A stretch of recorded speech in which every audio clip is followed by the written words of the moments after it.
it's your girl, Deshonda Carter, but you can call me DC. Thanks so much for tuning in today to my show, When the Blue Comes Off. Sit back, relax, take notes, do what you like, and let's get into it. Ladies and gentlemen, please welcome my special guest, Phil Andrews, retired New York City Department of Corrections, and so much more. Give it up for Phil. Woo! You know, Phil, I got to do my own and effects Thank here. you.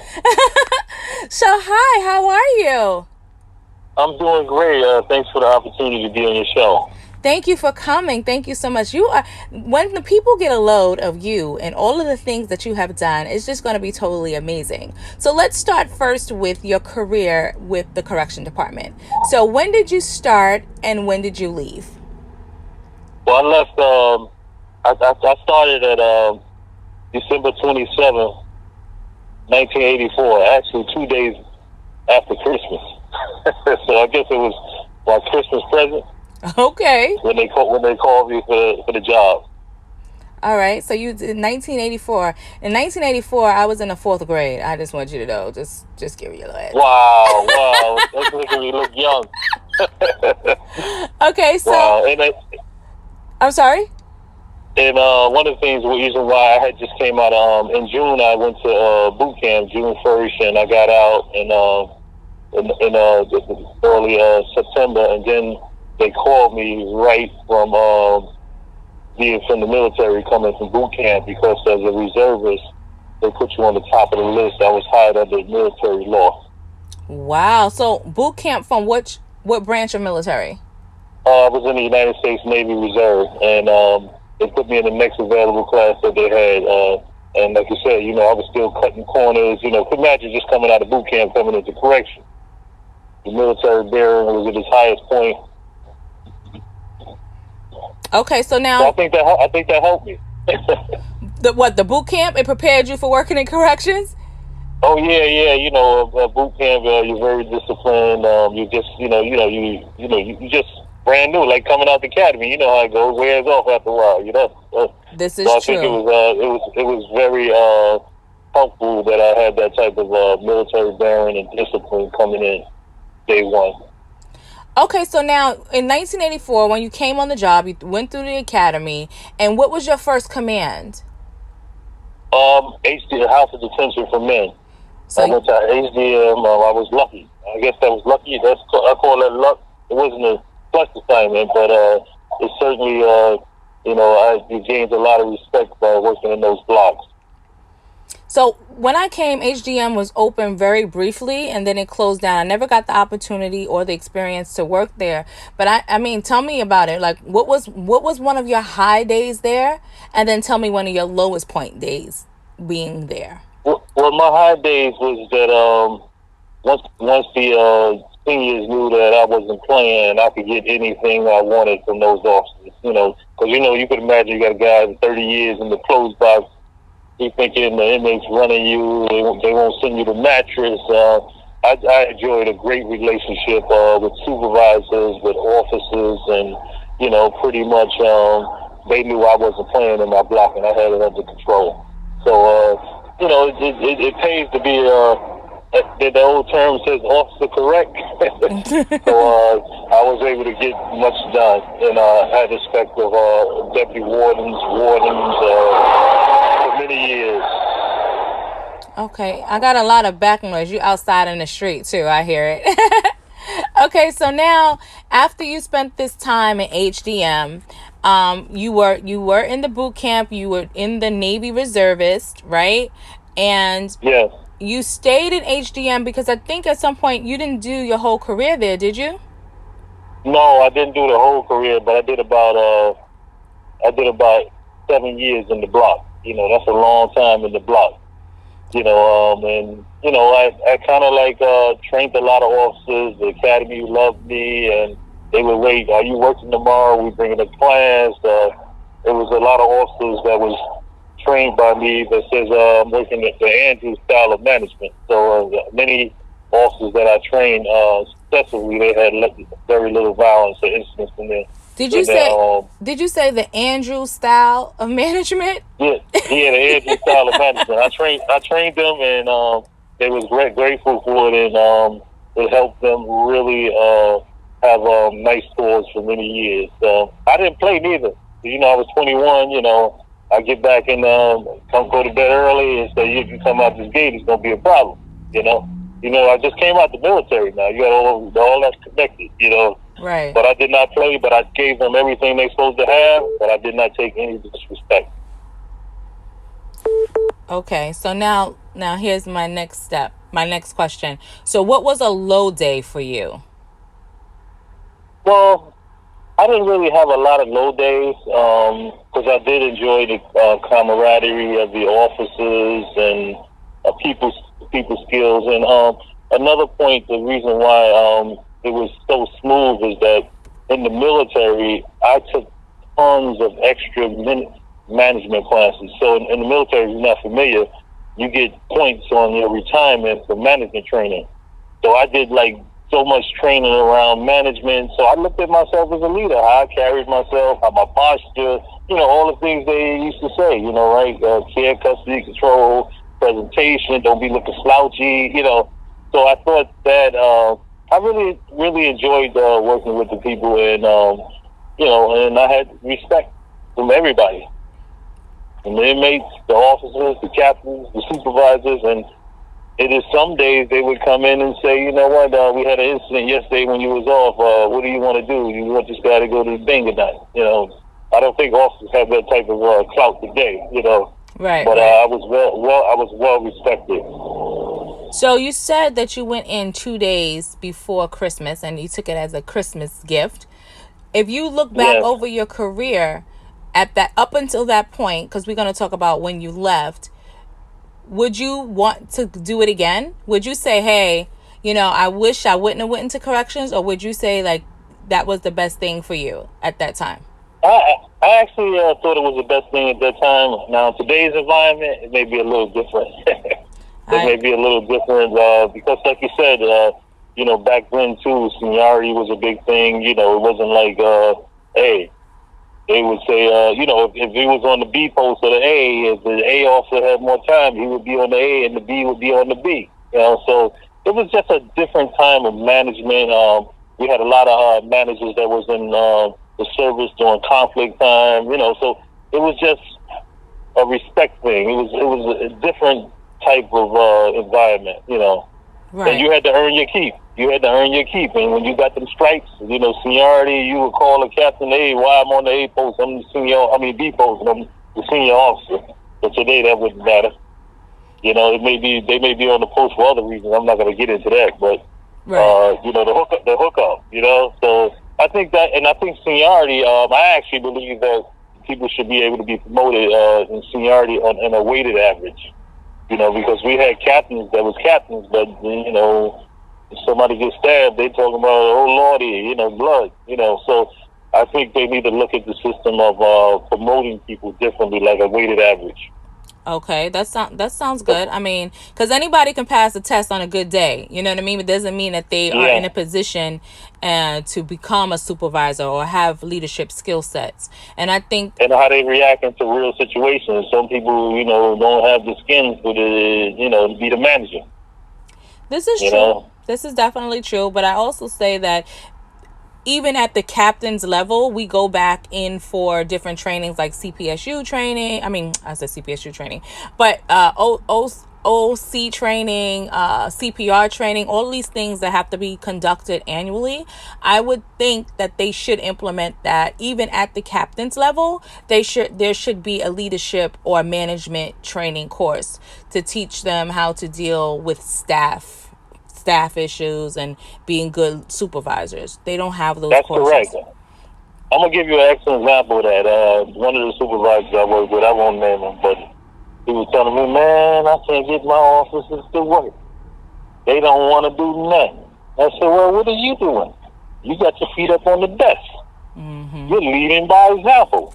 Right. He said, Phil, I never thought about it that way. And he started taking a new hands-on approach to management.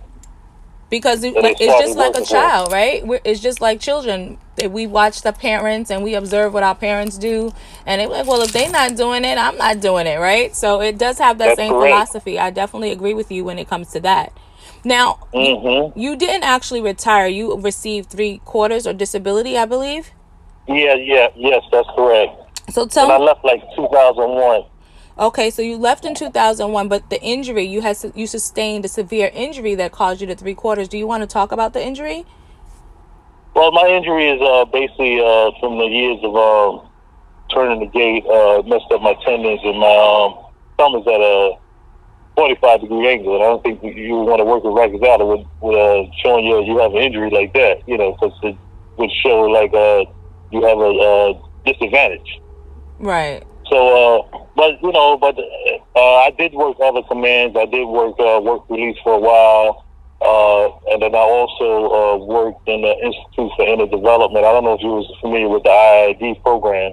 No, And I wasn't. that program trained correction officers to be a facilitator for inmates. And what we did was we had community meetings. We worked out, and it kind of like dropped the violence to levels that it was unheard of. And even the officers loved the program. They was like, wow, hey, we should be getting some of that information you teach them. But the program, they treated us, what a facilitator is they begin to ask questions in a community type of setting, and we guide the inmates on decision making. Because like, think about it. If something happened in our community and a teenager had to wait to ask somebody, should I do this, or you maybe direct them, but we don't give them the answer, but we just guide them. And we're very critical to that is even with children, right, is listening skills. If you want to empower your child, you have to listen to them, right? And you have to give them advice and guidance. So they train correction officers to do that. And I also worked in the recruitment unit on 2 separate occasions. The commissioner at that time, Deputy Commissioner Joseph Ponte, not just Joe Ramos, who picked me because I had a very articulate officer. I had very good presentations, so he sent me to the universities, different places, political offices to recruit. That time, you might have been hired on that time when they had like 40,000 people applying for corrections. The reason why they had it is they had a robust recruitment campaign to bring officers like us to talk to the community. Of course, I went back to my old area, Marcy Projects, around Tompkins, and put it in our community, right? So recruitment was also a very good, assignment to represent correction. But it wasn't permanent, but they did call me on 2 separate occasions to be in the recruitment to represent the department, to talk to people that hired them for the job. So out of all of your locations and areas that you work throughout the department, is there anyone that you can reflect back on and say, oh, during this time, this was my favorite time? Like any unit, any facility, which one was your favorite opportunity within the department? Well, I'll say I'm gonna go back to ACM. I mean, like you said, it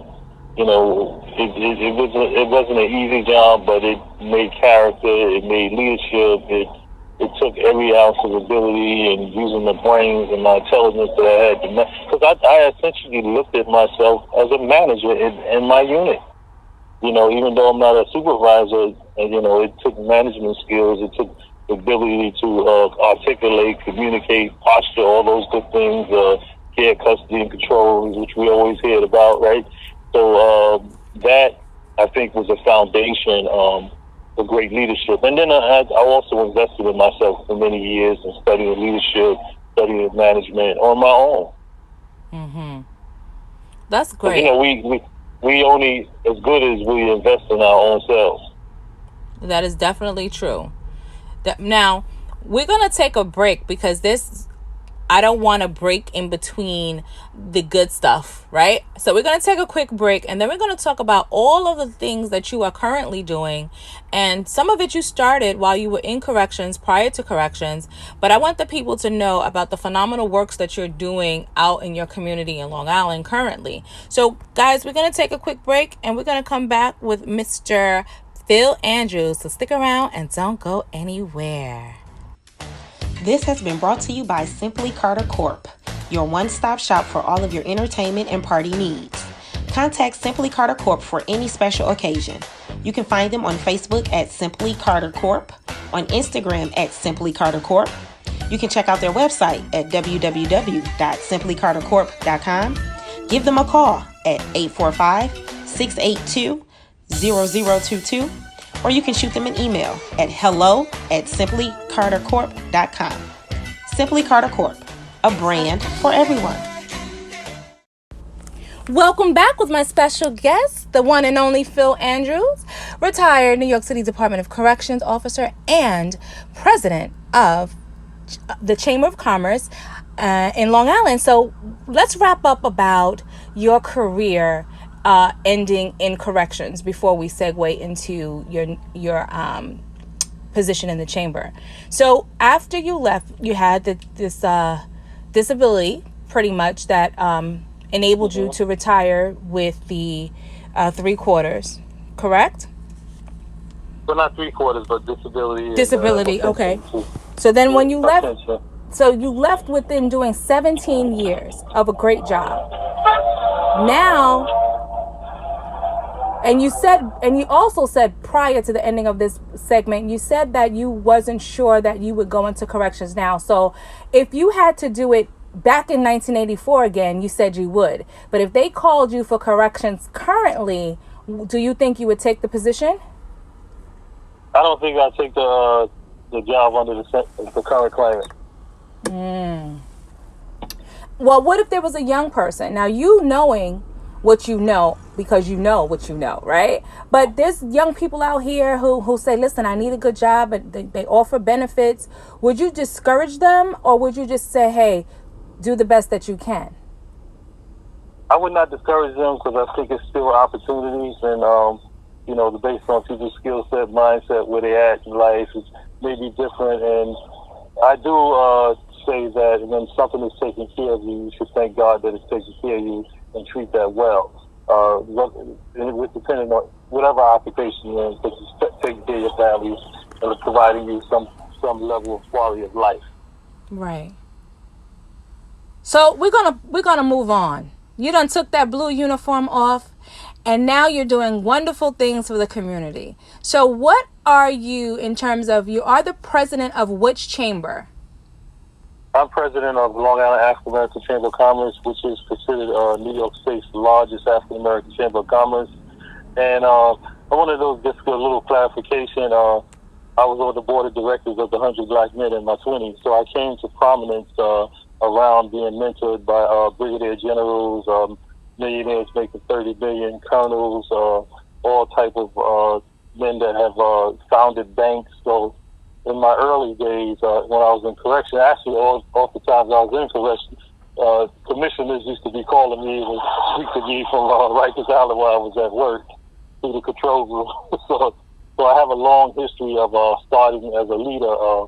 Because, sometimes leadership is not an old thing. It's, I was a leader as a child. Sometimes leadership is based on our environment, the role models that we had very early. So leadership is not a new concept. It's something that was instilled to me in me since I was a child. Well, it's funny that you say that, because I agree in the sense that it's something that you can learn and earn at a very early age, especially if you're mentored correctly. So a lot of times mistake my leadership skills for bossiness or being too assertive, or, and it's just a natural thing for me. Like if I come into some place and I'm working with someone and things need to be done, I'm just about, let's get it done. It's not about wanting to be in control, but knowing that something needs to be done and taking control of it just so it gets done. That's an excellent point, and I got a great point on that. I had a supervisor who used to call me for everything. And sometimes he used to call me to come downstairs just to go back up. I said, don't call me like that. But when he had a problem, we couldn't get salt for the snow or something like that, I was the type of officer that would go 5 levels deep till I got what I wanted. So initiative is some characteristics in us that develop, is that you can't teach people, and they got to be in them. So that's what it is. That's what you hear Oprah says, he got it. Some people have it. They got common sense, they got high emotional intelligence, like you know when to do things, to take initiative in the work environment. Some of those things you cannot teach. Right. I agree. I do agree with that. So, Phil, how long have you now been the president of this chamber? Well, I was called very much like President Obama, having served 2 terms as president of 100 Black Men. I was term limited. And then I got a call to be president. So I feel a little bit like Obama. I was still, the organization was the hottest it was in the existence of the organization. But, and I simply, at that point, I'm a very spiritual person, and I just left. There was a lot of commotion. Imagine me being in a powerful position, somebody wanted to take it over, and they didn't do it in the type of class they should. And I simply said my gifts will make room for me. Because I've been Christian based. I know about leadership, and cream always rises to the top. So you are still active in that chamber? Yes. Well, I'm active in the chamber, but not in the 100 Black Men. The 100 Black Men, I was in that some 20-something years, since my 20s, and the Chamber of Commerce, I got the call to be president after that. And actually, I'm founding a new chapter of the 100 Black Men. I'm working on that now. And I've also founded a foundation, African American Small Business Foundation, to help businesses get support from corporations to help the Chamber of Commerce to give back to the businesses. So entrepreneur skills definitely run deep, because I do recall at one point you and a couple of coworkers had a franchise. Can you tell the people about that? It was yes. Yeah. And I can tell you how it started. It was called a Haircut Hut Barbershop Franchising. And I'm going to tell you, sometimes in life, we learn things by one thing that person said. I was featured in a book back in my 20s, along with Percy Sutton, Percy Sutton, the millionaire, the former Manhattan Borough president. And he said something in that book. He said, all of my life I've had access to ability, but did not have access to capital. I believe that anything is possible if one had access to ability and access to capital. So that gave me the idea to say, well, you know what? I'm a smart guy. Let's get some people and let's put some money together with ability. And we went on to have 10 stores, and that was my early claim to fame as being a community leader of a franchise. I gave scholarships out. I sat on boards. I gave health information in the barbershop. It had signs up in the barbershop says value systems determine human possibilities. Because it's really not how smart you are in life. It's how you feel about yourself and the values that you possess.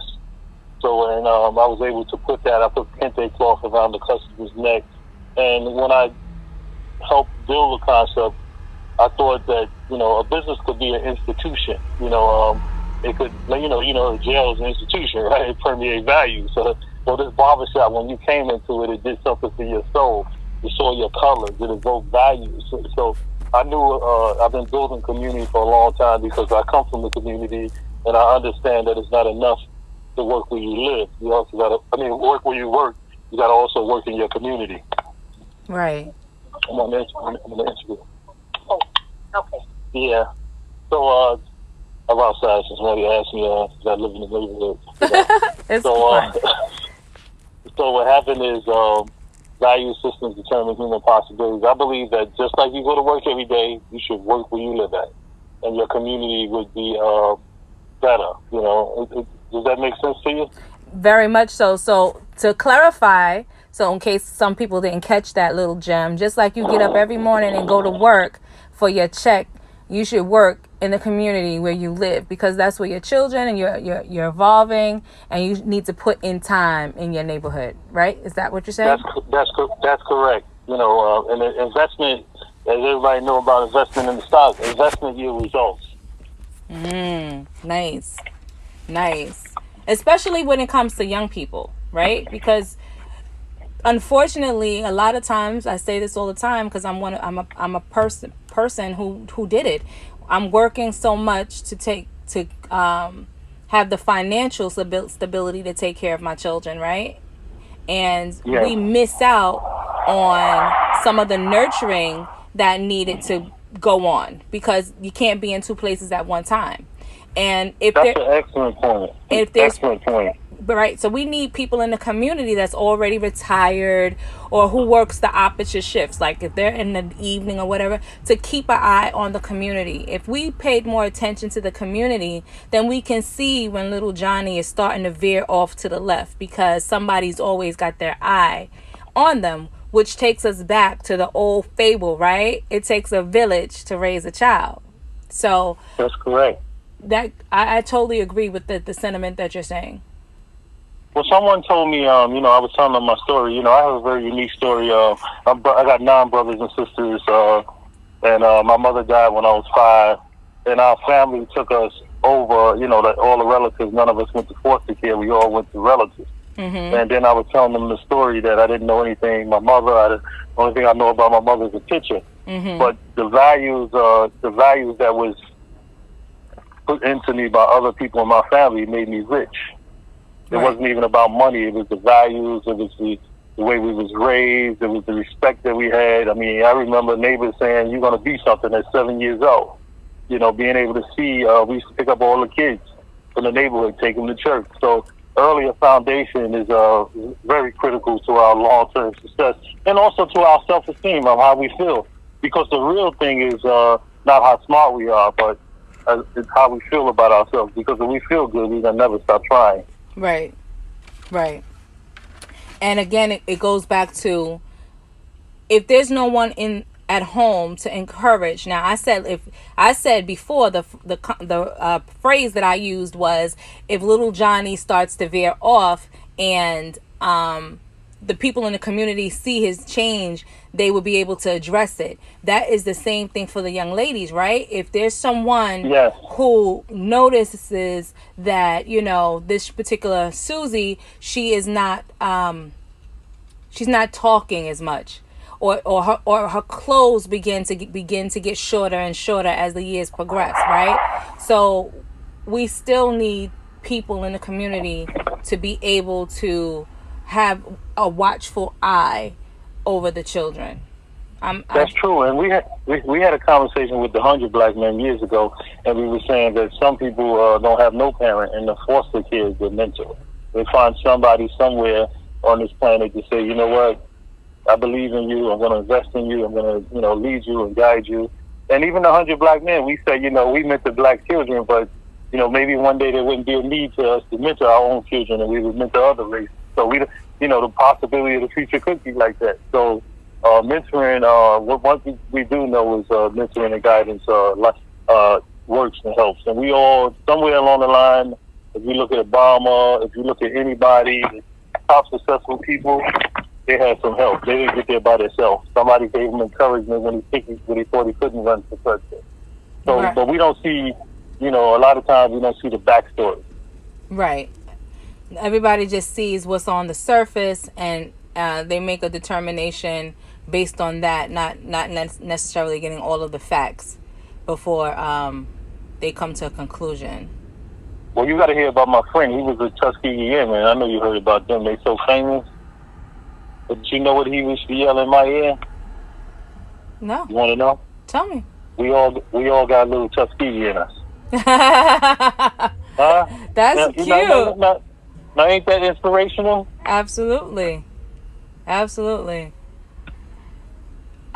think, if I'm not mistaken, I think all of them have passed now, yes?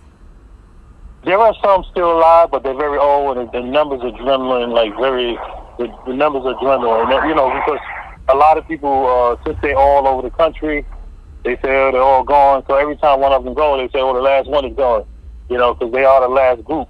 Mm-hmm. But I don't think the last one is totally gone. But the spirit of Tuskegee Airmen now, what they're doing is they're raising scholarships like they was flying planes for our children for the future. Well, that's great. So back to the chamber. So can anyone be a member, or do they have to be an entrepreneur to be a member of your chamber? How does that work? And do you recommend small businesses, especially Black-owned small businesses, become part of Chamber of Commerce's? Yes, we recommend Black businesses become a member of the chamber, and also, I'm kind of partial to people being not in business and being able to join, because guess what? if you get around some business people, you start thinking like business people. You start talking like business people. You start hearing the language. You start getting the network. So even if you're not ready, get around. I got like kids that's 20 years old, and they call me. They call me all the time. They want. They like, Phil, what bank should I open up?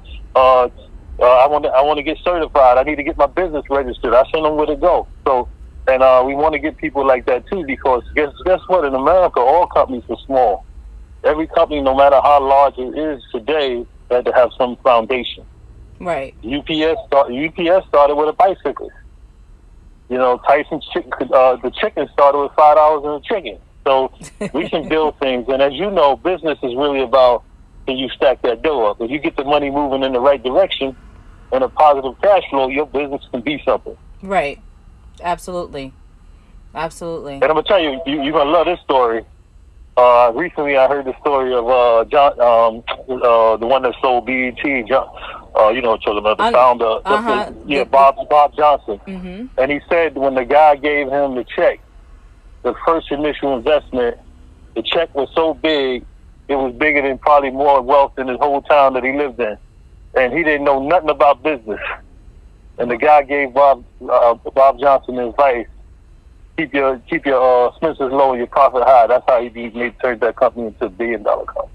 He knew he had to keep the money in the positive. So, and if your business is in the right business, if you start making a business, if your business is making $500 a month and it's starting to make profit, and you take that profit and you use it wisely and you invest it and you sacrifice for some years, your business will be great too. So I heard at one point, I don't remember where I heard it from, whether it's somebody on Instagram, TikTok, or wherever, but I thought this advice was really good and it sticks with me, right? Never outlive your expenses. So if you buy something, it needs to work for you so that you can use the capital that you made off of that purchase to purchase or fund your next purchase, right? So like, for example, all of the things that you're spending money on, it should be bringing you a return in some form of fashion before you go and spend money on something else. That's true. And then the other thing, too, is I recently read the definition of a capitalist. A capitalist provides capital for the capitalist, right? So if I provide capital for the capital, like say if you had your business, like you said, if somebody provided capital, say that you said you just wanted to go into licensing, if somebody provides you capital, right, and then that means your business can grow because they had to give you a certain amount of money to invest in your business to do the business, thereby your business grows and they grow too because they're benefiting off your business. So, but what it is, money works. Money can work harder than any of us could even work any career. It works when we're sleeping. Mm-hmm. That's a fact. But what happened is, a lot of us never get to the point that we really see the value of how money works. Recently, there was a story in the newspaper about somebody that had invested $3.67 in the bank, and they had put it in for one of their relatives, but they didn't find it till 60 years later. That money was $700 almost. Are you kidding me? Yeah. So, but that would teach you the value of money, right? Compound interest, the money was sitting there. Imagine if you would have did that with a $50,000 or something like it. $3 bank account ended up to almost $700, and they found that the account was still intact 50 years later, and they had the story on the line. They just tell you like the value of your money. Every day you find a penny, that's one day you have to work for it. But we take pennies and we take our little nickels and we don't invest them, and they don't compound over a period of time. So, and that's a part of it too. One of the advice I would give to anybody and yourself too, as we make money, take a portion of all you earn and invest it. And the money will never stop working for you. So what I do is every time I make some money, I put a small portion aside, and it continues to work. They call lifetime dollars. And one day you won't be able to spend the number of dollars you have. Right. So, so do you take clients on for advisement on financial advisement? Do you do that? Well, I'm not a financial advisor, but I certainly can give you some basics. Okay. You know. So you guys, you hear him, right? So y'all know if y'all have some financial questions, y'all might want to holler at Phil. He sounds like he might know a thing or two. Well, I heard Jim Rohn said it's not what you make, it's what you become. What you become, will determine what you make, and what you become will really ultimately determine the value that you have as you invest in yourself. Because, like you said, all the money in the world, you can still squander it if you don't invest in yourself and the knowledge that you need to manage those dollars. And also, investment is not necessarily always financial. Investment is in education too. And I'm not necessarily talking about college education, but education of finances, education on life, educations on trade. There's so many different things that people need to understand. They can be beneficial to them, not just going to get a college degree. Because even with a college degree, brand. Absolutely. You a brand, like you said. And me, somebody, years ago, you're gonna love this. Years ago, somebody would always say, "Phil, you help so many people, right? But you are your own brand. Concentrate on your brand, right? Right? And I knew I was a brand because, like you said, but what happened is right now, people are seeing the asset being converted, and in Thinking Grow Rich, it says that sometimes it takes you 25 years to make the thing your asset. It takes you a long. People see all the success now, but they didn't see all the work over the last 25 years. But it's now I'm up to the governor's office and the magazines 5 times a week, interviews, and I don't even got a call for them. But if you keep working at something, it's going to get more valuable. So keep at it and know that your brand, everything that you do will either increase your brand or decrease your brand. I look at it like stock, right? Because if you do things that increase your value, you're going to be starting to make money, right? Right. Like you just came out of the way to say, if you want a license, that means you're going to have more than one person in one place doing something else, right? Than when you ain't doing it. That's right. So it's more common sense that you're going to be able to make more money that way. But the thinking comes first. I'm glad you are on the right path. I also wanted to let you know in 2019, I was a small business champion for the federal government and all of downstate New York. They recognized my work being doing the most for downstate, and I know it's a history.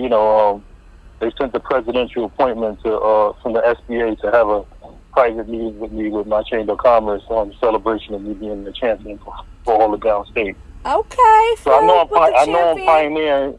Yeah, I'm pioneering too. That's the other thing. Sometimes you're so busy you don't even recognize that you're doing great things. Because we're so busy. Right. But one guy told me too, and good advice for you too, is celebrate the milestones. Take time to celebrate your victories. Right. Because sometimes we get in the grunt and then we don't, let me take time to celebrate this. But and even if you take the time to celebrate yourself in the victory, because sometimes people may not be as encouraging or as happy for your success as you. So even if nobody else is clapping for you, you clap for yourself and you continue to push and thrive and be successful. That's true. That's true.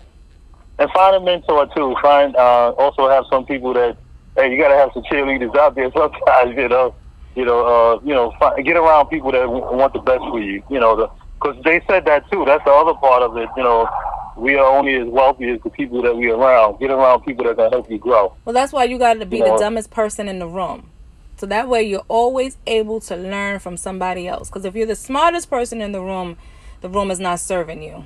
You're serving them. Somebody said you don't want to be the smartest person in the room. That's what they said. Mm-hmm. Yeah, have other people around you. Absolutely. People that play golf. People that there's a book called Never Eat Alone, and Mike Ferrazzi says never eat alone.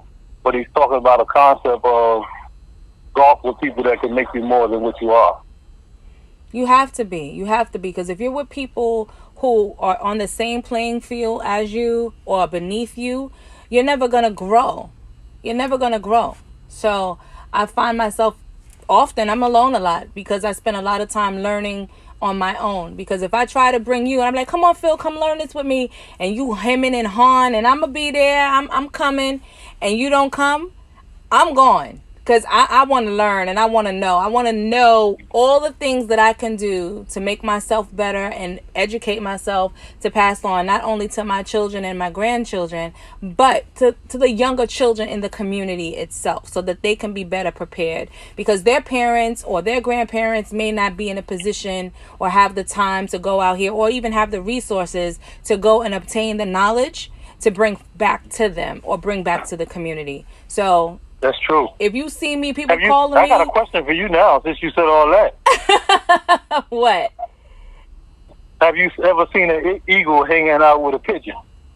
No. I have not.